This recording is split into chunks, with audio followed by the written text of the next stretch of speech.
here with Mr. Aaron Leigh of Y&T. He's been with Y&T since 2016, becoming part of that legend of that great and mighty band. Aaron has just released his self-titled solo EP back in February, but even greater than that, there's another single out that is not on that record, and that just got released, called Live for Today, with Frank Hannon on guitar. And man, that is exciting. Very cool. It's an awesome single, man. All right, so you heard the single. Yeah, it's not out yet. It'll be out June 25th. Okay. Okay. So June 25th is the actual release date for the streaming services online.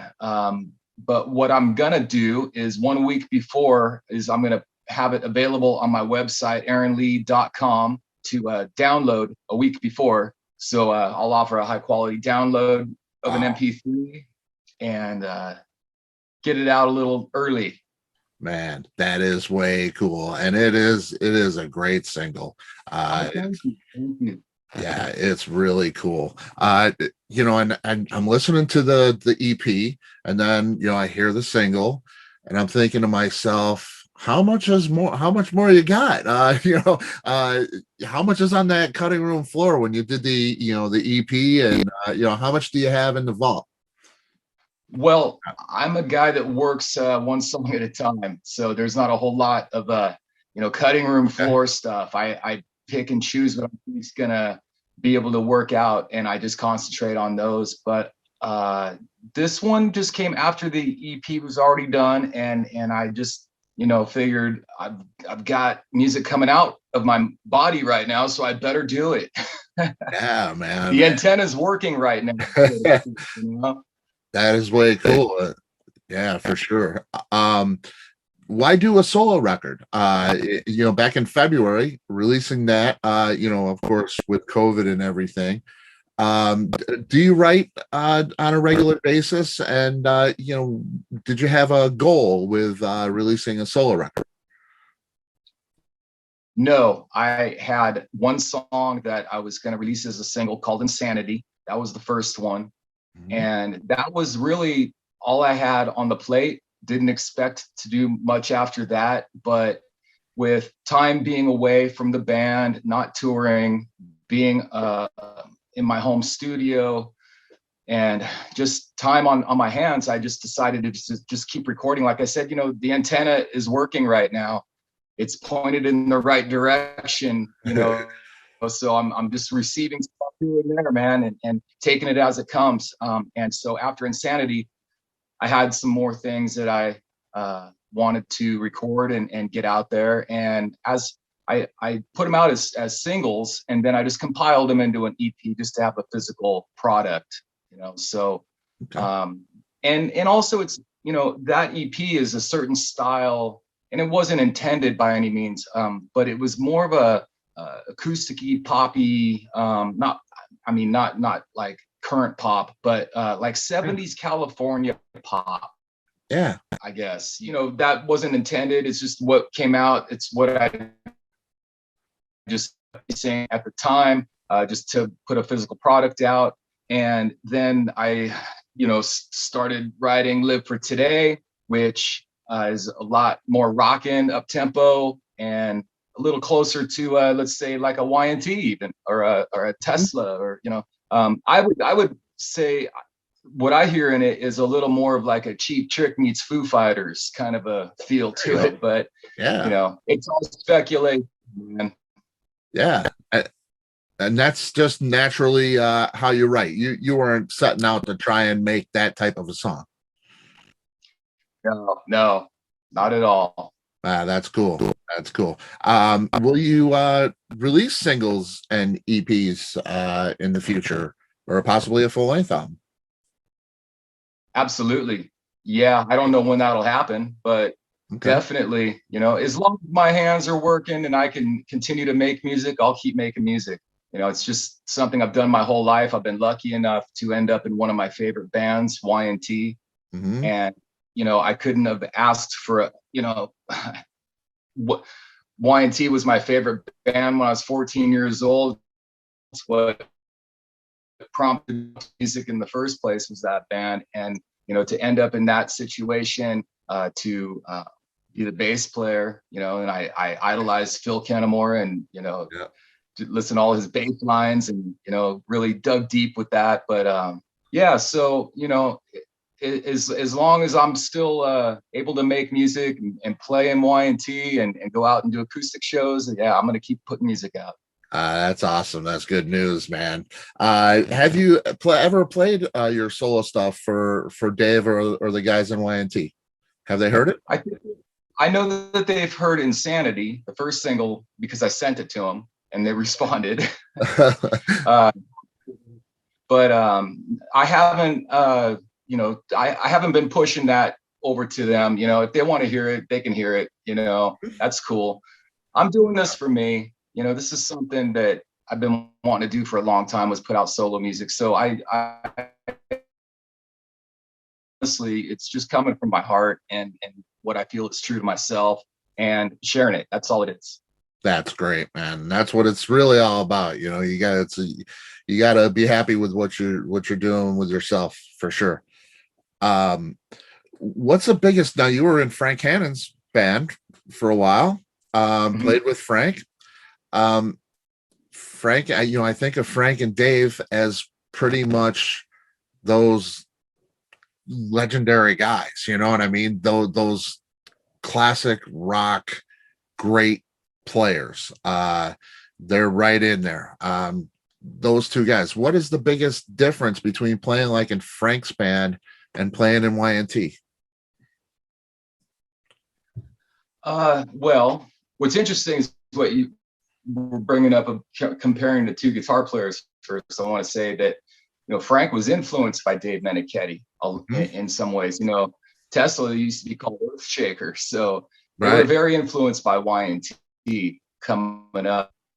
And Frank on stage with us actually to play songs, you know, that's like off the first record, you know, first Y&T record. And that's where he came from, was growing up on that stuff. So it's interesting that, yeah, these two guitar players that I've got the opportunity to play with here, to compare them. But to me, it's like, there is no comparison. You know, Dave Meniketti is just legendary all the way around when it comes to just his guitar playing alone. Yeah. You know, he had a signature, you know, machine gun, you know, rhythm switch, treble switch there that he does, you know, like on Black Tiger. He does that throughout, you know, all of Y&T's career. That's kind of his little trademark thing. The classic Les Paul, you know, and what I really dig about Dave's playing is the way that he bends into notes.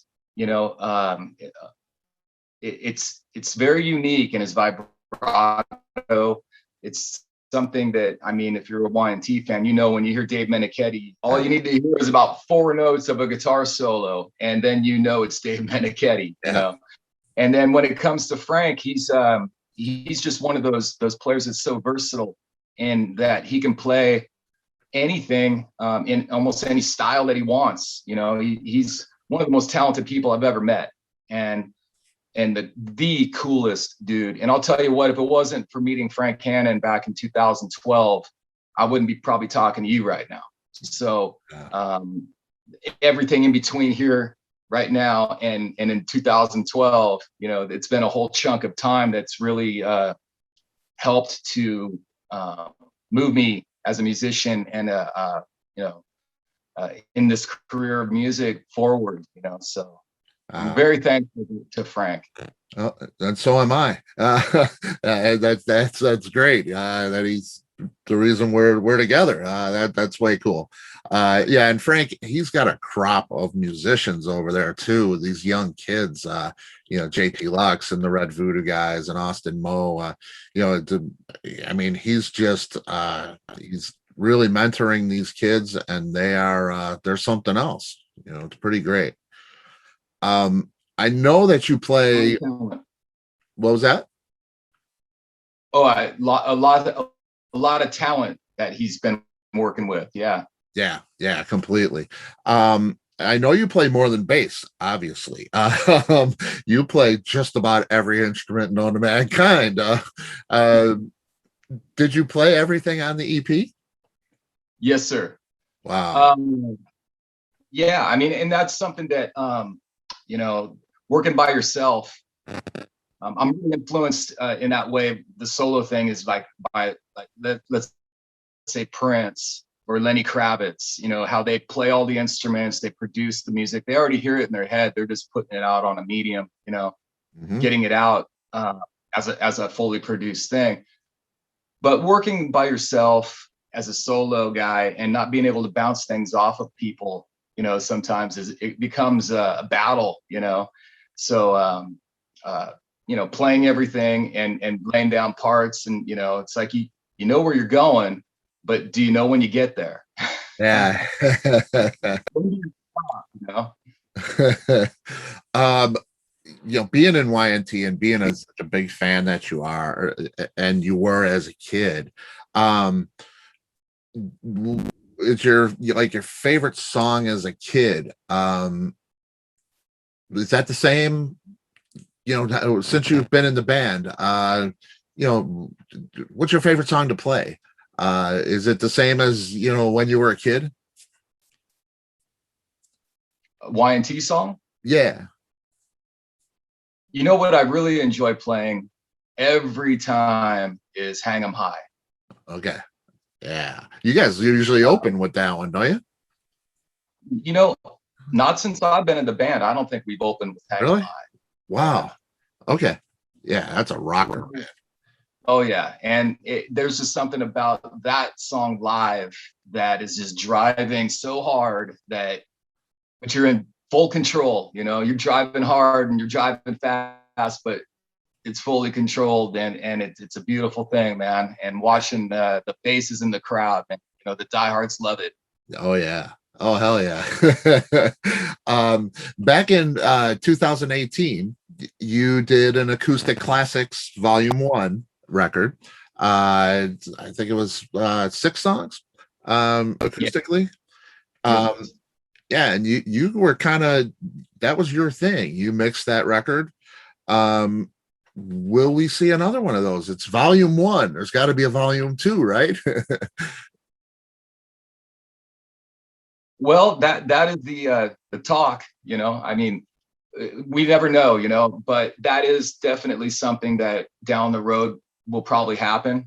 I don't see why not. There's so many great Y&T songs that can be, you know, switched up in the acoustic, you know, Yeah. treatment that I definitely, there will be a volume two. Yes.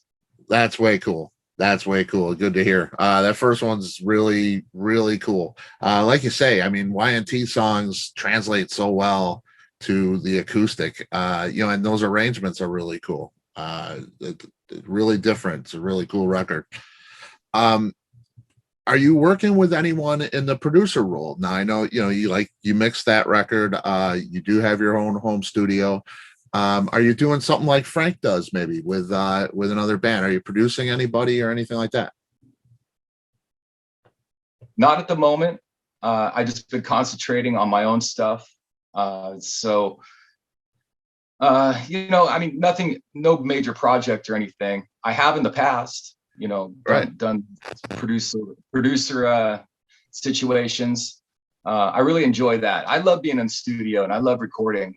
It's, you know, something that even in my 20s, I was even leaning towards like just wanting to be an engineer and mixing guy, you know, and forget about the band stuff, you know. Being in a band is hard. No doubt. It's No not doubt. as easy as everyone thinks. Oh, definitely not, man.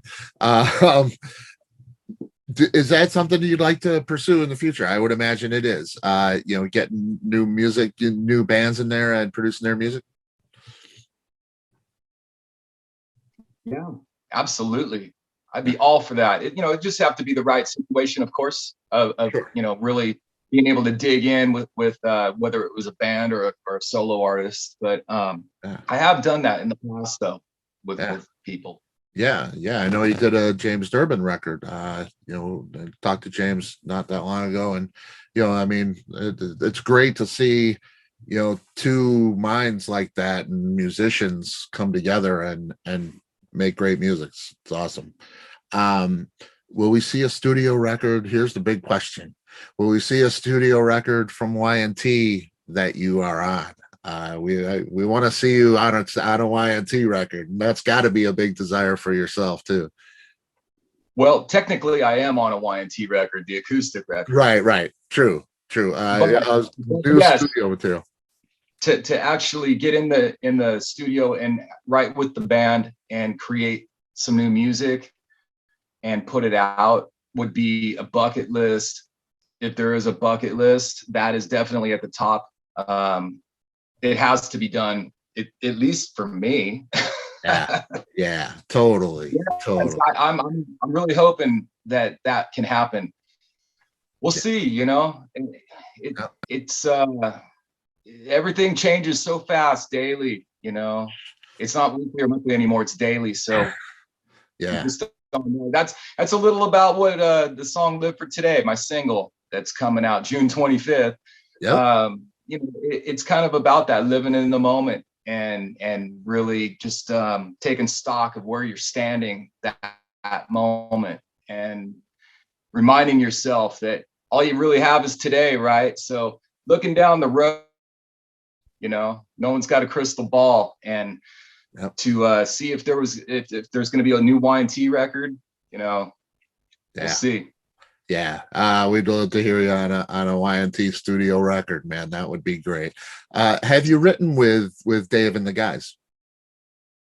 No. Okay. Since I've been in the band up until touring stopped, we were touring nonstop. Right. And crazy all over the world.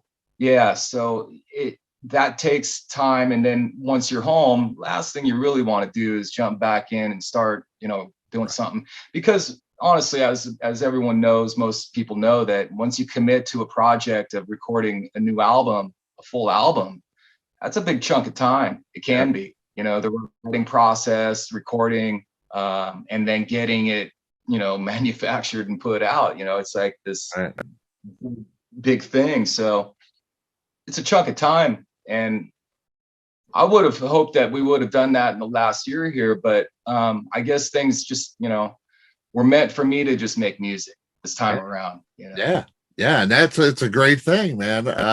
You got a great EP and a fantastic single coming out June 25th. Any tour plans for either yourself or Y&T or anything like that to hit the road? Well, with Y&T, we do have 2 shows in August, and that's it. In the immediate future, we have some Southern California things for early next year. Check the Y&T website for tour dates. We do have a European tour plan that's been moved again. So there's definitely going to be some touring coming. I'm hoping that the calendar fills quickly. Yeah, I hope so too. And I'm here in Chicago, and you guys you're here quite a bit, and I miss it. I really do. What a great band live. If you've never seen Y&T live, boy, you don't know what you're missing. These guys are crazy great. Do you have a favorite place to play? Well, you mentioned Chicago, and I love the Arcada Theater. Yes. That's that's really honestly probably in the top 2 or 3 in the US. Awesome. Great venue, and Ron's a cool dude. Yep. Ron Onesti, man, what a guy. The guy is just he's amazing. He really is. Great guy. Yeah. What a venue, man. It's you ever go up to the Speakeasy in there? It's incredible. Oh yeah. It's just great. I've had great nights up there, man. Yeah, that's way cool. I can't wait till you guys come back, man. That's cool. Yeah, me too. Yeah. Now I know. In closing here, you on June 7th. Speaking of tours, you have a live stream event, correct? Yes, yeah, and that's coming up. I don't know if this will be out beforehand, but June 7th on Facebook. We're gonna go live on Facebook. My acoustic duo that I've had on and off over the years, Vagabond Brothers. We're gonna do an acoustic tribute to Prince on his birthday, June 7th. Probably be about an hour long, and we're going deep cuts, we're going hits, and it should be a lot of fun. So you can go to look up Vagabond Brothers on Facebook, like that, and also Aaron Leigh on Facebook, and you'll be able to get to it from there as well. So yeah, I'm a huge Prince fan, so this is going to be a lot of fun for me. I've done a Prince tribute before on a live stream, and it was challenging, very challenging to try to take these songs and turn them acoustically and still keep interest, you know. And Prince is a hard one to sing, so it's a challenge for me to try to pull it off. Yeah, I bet, that's got to be. I mean, his music is just so intricate, and there's so many little facets to it. I'm looking forward to that. That's going to be pretty great. Awesome. Yeah, very cool. All right, so June 7th, you got that, and June 25th, the single comes out. Man, we got a lot of music coming from Aaron Leigh. That's way, way cool. All you got to do is get to the Arcata for me, man. I know, man. Well, I'm looking forward to getting back there. Way cool. Way cool. I'll see you then. And hey, Aaron, thanks so much for your time, man. I appreciate you. Thank you, Scott. I enjoyed it. Thank you very much for having me on. You bet. Anytime, man. Door's always open. Thank you. All right. Take care. You too. Bye.